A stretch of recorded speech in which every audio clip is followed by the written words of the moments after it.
Olá, você vai acompanhar a partir de agora aqui na NBR as notícias do governo federal que foram destaque esta semana. Bolsa Família tem aumento acima da inflação. Anunciada também a liberação de mais de 740 milhões de reais para investimentos em educação. E veja também, o governo vai priorizar conclusão de obras em andamento ou paralisadas por falta de recursos. Minha Casa, Minha Vida e Integração do São Francisco estão na lista. E empresários reafirmam apoio ao governo e apresentam propostas para a retomada do crescimento do país. O Jornal NBR começa agora com as principais notícias da semana.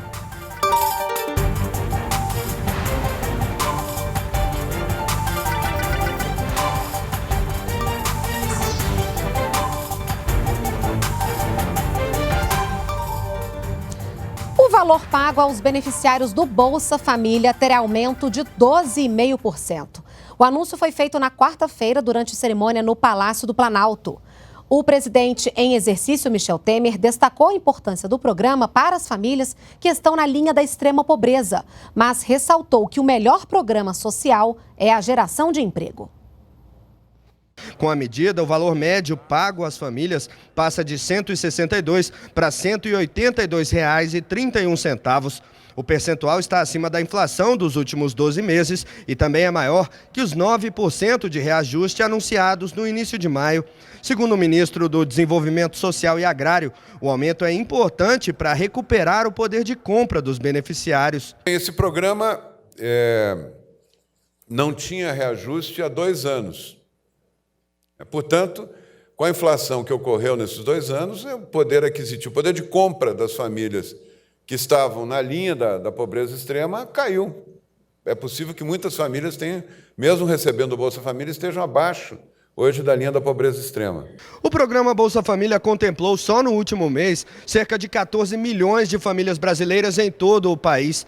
O valor reajustado será pago já a partir do próximo dia 18, quando começam a ser feitos os pagamentos dos benefícios da folha de julho.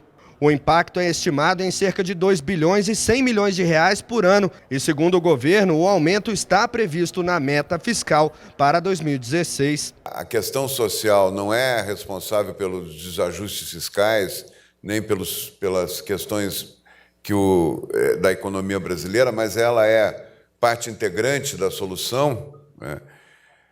O presidente tem dito, né, que a diminuição da pobreza e da desigualdade depende do desenvolvimento econômico, que vai distribuir, certamente vai desenvolver o país, distribuir melhor a riqueza, né? O governo também aumentou a linha de corte que define quando as famílias estão em situação de pobreza ou extrema pobreza, o que na prática faz com que mais pessoas de baixa renda estejam habilitadas para participar do programa. Passam a ser enquadradas como em situação de extrema pobreza famílias com renda mensal de até R$ 85 por pessoa, em vez dos R$ 77 definidos anteriormente. E serão consideradas como em situação de pobreza famílias com renda mensal de até R$ 170 por pessoa, cerca de 10% a mais que os R$ 154 que estavam em vigor. O presidente em exercício, Michel Temer, disse que o desenvolvimento social é fundamental para o país e afirmou que o governo atua para melhorar as condições de vida dos brasileiros ao longo do tempo e garantir a ampliação do emprego no país. O primeiro direito social é o direito ao emprego, porque é exatamente quando o cidadão está empregado que ele se sente participante da cidadania. Enquanto houver a extrema pobreza, é preciso ter programas desta natureza. Mas o nosso viso, o nosso objetivo, disse bem Osmar, é exatamente num dado momento, talvez ser desnecessário o Bolsa Família. Esta é a nossa intenção. O governo também estuda ações para reduzir a pobreza a longo prazo, como um programa com foco na primeira infância. Além disso, avalia iniciativas de inclusão produtiva que estimulem as prefeituras a melhorarem a renda das famílias, com incentivo ao empreendedorismo e à capacitação técnica. Além do reajuste do Bolsa Família, foi anunciada também a liberação de recursos para a educação. Serão mais de 740 milhões de reais. Que regulamenta o programa. O dinheiro vai para a educação básica dos estados e municípios e deve ser usado na manutenção e melhorias nas escolas públicas de 1.200 cidades. Os mais de 740 milhões de reais serão investidos em obras em escolas e creches que estavam paralisadas. Parte dos recursos será liberada pelo programa Dinheiro Direto na Escola, mas em uma modalidade nova, em que os gestores terão acesso aos repasses de maneira mais simples. A direção das escolas e a unidade que receberá os recursos para manutenção e pequenas benfeitorias nas unidades educacionais possam ter um cartão em cooperação com o Banco do Brasil, onde poderá honrar essas despesas de manutenção e de qualificação das escolas de todo o Brasil. Outros 10 milhões de reais vão ser repassados para uma parceria com a Universidade de Brasília. A meta é financiar a agenda de discussão da Base Nacional Comum Curricular. Uma base bem focada, bem construída tecnicamente, transformará de forma significativa a qualidade da educação em nosso país. E nós queremos, naturalmente, aí, conclamar e convocar todos os educadores do Brasil para que esse debate se dê num clima de cooperação, onde o partido que terá como base de discussão será o Partido da Educação, que é o partido de todos nós brasileiros. O presidente em exercício, Michel Temer, explicou que os recursos liberados já estavam previstos e que é importante investir em educação e manter programas que têm tido resultados positivos. Este contingenciamento tinha sido feito em nome, de restrições de natureza financeira, mas estão previstas no orçamento, de modo que, ao recuperá-las, poderão paulatinamente sendo aplicadas na educação. Vejam, relembra o ministro Mendonça Filho, que há poucos dias aqui mesmo nós abrimos 75 mil novas vagas no FIES, um programa que alardeava-se, nós pretendíamos extinguir. Ao contrário, o que nós fizemos foi ampliá-lo, porque, na verdade, do ano passado para cá, houve uma redução enorme nas bolsas, nas vagas do FIES. E nós recuperamos 75 mil vagas desse programa, que é um programa exitoso. Representantes de setores da indústria, do comércio, serviços e da agropecuária, responsáveis por 9 milhões de empregos e com faturamento anual de 800 milhões de reais, estiveram na quinta-feira no Palácio do Planalto. Eles foram apresentar apoio e dar sugestões ao governo do presidente Michel Temer. O representante dos empresários defendeu o combate à corrupção para uma gestão mais eficiente do Estado. O Brasil está diante de um momento único e cheio de oportunidades. Acreditamos, senhor presidente, que ganhará o Brasil se toda esta corrupção for passada a limpo e os responsáveis punidos. Medidas para modernizar e dar mais agilidade ao setor produtivo estão em estudo, destacou o ministro da Indústria, Comércio Exterior e Serviços. Desburocratização, redução de custos, produtividade e atração de investimentos. Creio que este é o caminho do desenvolvimento. O ministro do Planejamento, Diogo Oliveira, lembrou as medidas que vêm sendo adotadas e afirmou que o governo tem feito um esforço para cortar despesas e limitar gastos. A despesa total do governo em relação ao PIB, ou seja, em relação ao tamanho da nossa economia, nos próximos 20 anos terá uma tendência de redução e não de crescimento, o que permitirá não só a realização de resultados fiscais positivos, como também abrirá espaço para a redução do tamanho da carga tributária. O ministro da Fazenda destacou que a maior conquista do governo será a redefinição do papel do Estado e da iniciativa privada na economia brasileira. Segundo Henrique Meirelles, o governo está buscando manter uma moeda estável que garanta o poder de compra às empresas e aos brasileiros. Compete ao governo fornecer, em primeiro lugar, uma estrutura macroeconômica adequada, o que significa, em primeiro lugar, uma moeda estável, garantindo o poder de compra às empresas e aos trabalhadores e aos consumidores, em primeiro lugar. Em segundo lugar, um governo capaz de administrar eficientemente as finanças públicas. O conceito do governo de que o primeiro direito social é ao trabalho e ao emprego foi reafirmado pelo ministro da Casa Civil. Segundo Eliseu Padilha, é nesta direção que a equipe econômica montou a estratégia de conter as despesas para que o Estado possa ser mais eficiente. Nós vamos com as PPPs, com o aumento das exportações, meu ministro da Indústria e Comércio, nós vamos trazer dinheiro para dentro do Brasil e nós, no Estado, como bem mostrou aqui o ministro Diogo, estamos vendo como fazer muito mais e melhor com menos dinheiro. Esse é um grande desafio, pois nós vamos também vencer esse desafio. Durante o encontro, o presidente Michel Temer reafirmou a importância da iniciativa privada para a recuperação da economia e o crescimento do país. Pesos pesados da economia vieram até o Palácio do Planalto e expressaram que a confiança no país está sendo retomada. É o que diz este empresário, que tem um grupo de empresas de prestação de serviços com 400 funcionários. A expectativa é que a gente consiga retomar os investimentos, retomar os planos para voltar a crescer, né? Nós precisamos voltar a crescer, nós precisamos gerar emprego, nós não podemos estar demitindo como estivemos nos últimos meses. Este outro empresário também tem boas expectativas em relação à economia. O importante para o empresário é ele ver perspectivas, porque o empresário trabalha com horizonte.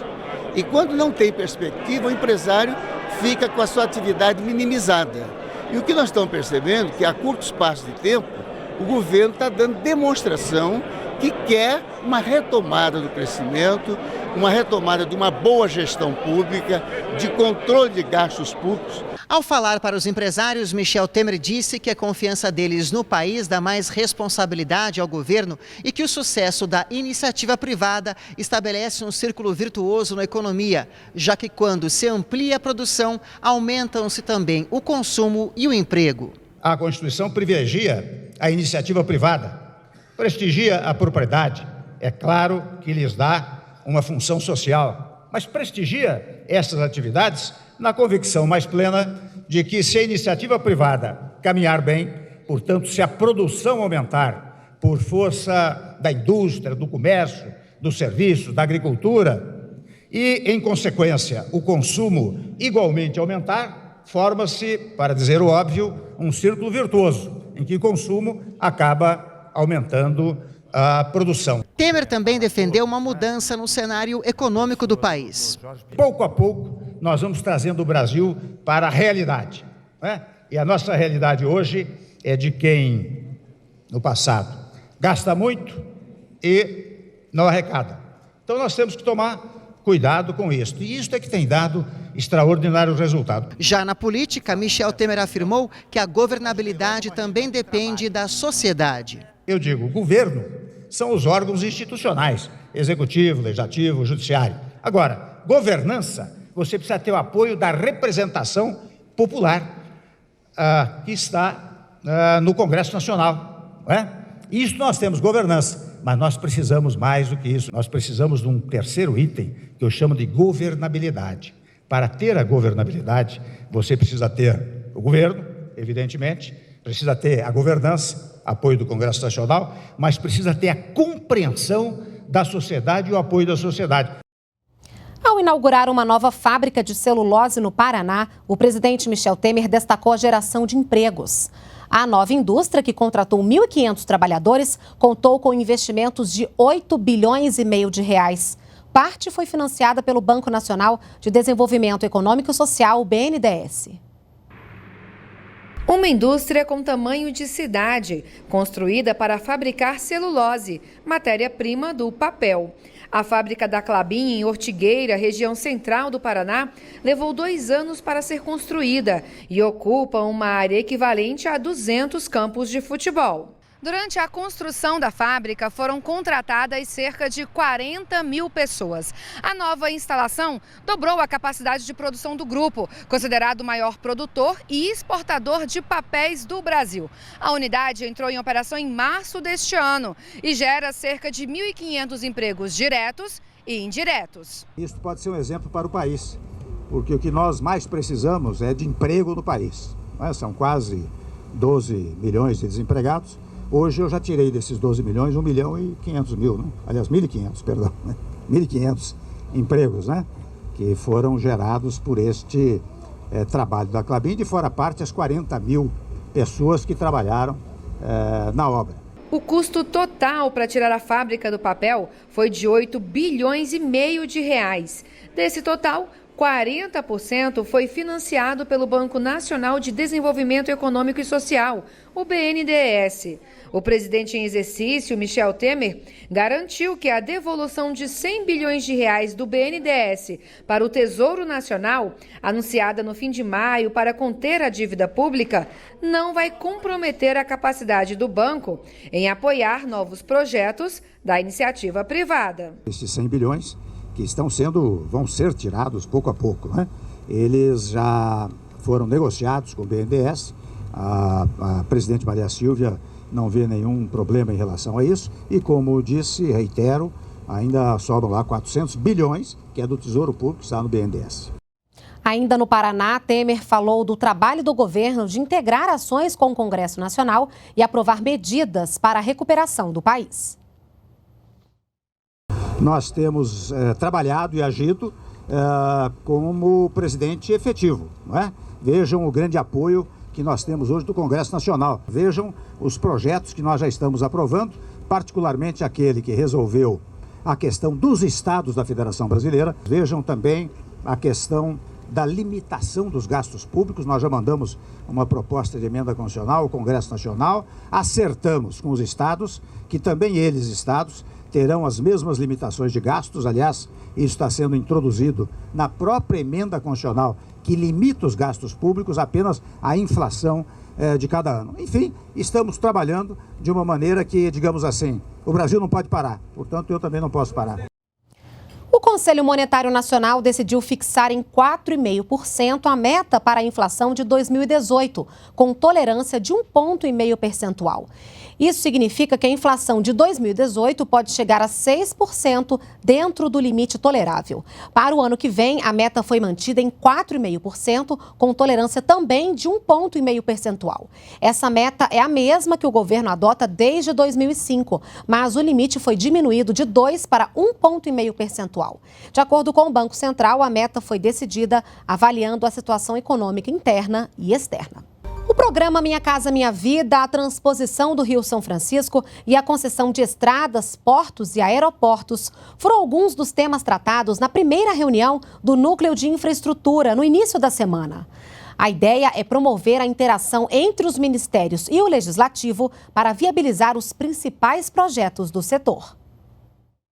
O presidente Michel Temer pediu aos ministros prioridade para as obras em andamento ou paralisadas, como a retomada de 70 mil unidades do Minha Casa Minha Vida para famílias de baixa renda. O Minha Casa Minha Vida segue firme no atendimento das famílias brasileiras que não têm habitação, mas outras 15 milhões de famílias vivem em residências em condições precárias, que um novo programa social irá cuidar, a partir da autorização do presidente e de lei aprovada, do déficit de qualidade habitacional. As obras de transposição do Rio São Francisco e a urgência da revitalização do rio, responsável por integrar o país e gerar energia, também foram colocadas como prioridade. Para fortalecer o programa de concessões, foi proposta a utilização de 20 bilhões de reais do FGTS. Esses 20 bilhões, parte dele, 10 bilhões, me ocorreu que eram de recursos que estavam à disposição do FGTS, e o FGTS não acessou esses recursos desde 2015.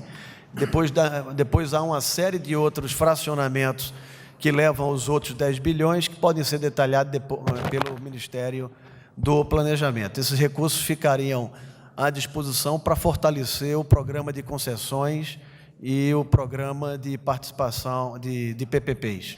Entraves ao licenciamento ambiental e a necessidade de diferenciar a licença de acordo com o contexto dos empreendimentos também foram debatidos. Durante a reunião também foi acertado que os ministros vão enviar relatórios semanais para o Congresso. A ideia é manter o Legislativo informado sobre as principais ações de cada ministério. Segundo o líder do governo na Câmara, André Moura, o diálogo entre os poderes foi um dos aspectos que garantiu o andamento de medidas importantes para o Executivo nos primeiros 44 dias de governo. Nós, enquanto líderes na Câmara e no Senado, solicitamos aos ministros que nos enviem relatórios semanais das ações que os ministérios estão desenvolvendo para que nós possamos, obviamente, que levar à tribuna do plenário da Câmara e do Senado. Nós vamos continuar trabalhando em harmonia, o Poder Legislativo com o Poder Executivo, que já está trazendo resultados extremamente positivos para o país. Outro tema tratado na reunião foi o crédito extraordinário para a distribuição de água no semiárido. A matéria será enviada por meio de medida provisória e de projeto de lei de urgência. O presidente em exercício Michel Temer se reuniu com comandantes do Exército, da Marinha e da Aeronáutica e também com os ministros da Defesa, Raul Jungmann, e da Justiça, Alexandre de Moraes, e da Casa Civil, Eliseu Padilha, na sexta-feira. No encontro, Temer assinou o decreto que devolve às Forças Armadas funções administrativas internas, como a promoção de oficiais e a transferência para a reserva. Essa competência havia sido transferida ao ministro da Defesa no ano passado. O ministro da Defesa, Raul Jungmann, afirmou que a medida tem o papel de assegurar a progressão na carreira militar por mérito e também disse que é uma reconquista.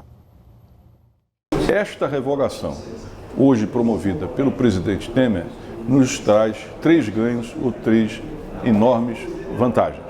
Em primeiro lugar, asseguramos a profissionalização, a progressão e a carreira por mérito das 3 forças, sobretudo no seu nível hierárquico superior, os oficiais generais. Segundo lugar, nós estamos derrogando uma ilegalidade, porque decreto não pode modificar lei, ainda mais lei complementar. E por fim, nós estamos reconquistando o papel de Estado despolitizado e voltado para aquilo que manda a Constituição como o papel das nossas Forças Armadas. Com dezenas de atletas na pista de competição, o Velódromo Olímpico foi inaugurado. A obra foi a última a ser entregue no Parque Olímpico da Barra, que já tem todas as instalações prontas para receberem as competições. O palco das provas de ciclismo e paraciclismo de pista recebeu mais de 118 milhões de reais do Ministério do Esporte. A execução ficou a cargo da Prefeitura do Rio de Janeiro. No total, foram mais de 143 milhões de reais em investimentos. Nós vamos entregar ao Movimento Olímpico Internacional, ao Comitê Olímpico Internacional, uma nova realidade com o esforço de muita gente. Atletas de vários países testaram o espaço. O suíço Gael Sutter, classificado para os Jogos Olímpicos, aprovou o velódromo e disse que as corridas serão rápidas. I think the track will be fast, so looking forward to race at the Olympics. Após os Jogos, o espaço ficará de legado para atletas de alto rendimento, alunos da rede municipal de ensino e outros eventos. O ministro do Esporte, Leonardo Pisciani, assistiu o teste dos atletas no fim de semana. Essa inauguração, ela sintetiza um novo momento, um momento em que, de fato, a gente começa a entrar no clima das Olimpíadas. Portanto, isso demonstra que nós não temos mais obstáculos para fazer grandes Jogos Olímpicos, extraordinários Jogos Olímpicos no Brasil, aqui na cidade do Rio de Janeiro. O Jornal NBR com as principais notícias da semana fica por aqui. Na semana que vem, voltamos com outros assuntos de destaque do governo. E você continue com a gente aqui na NBR, a TV do Governo Federal.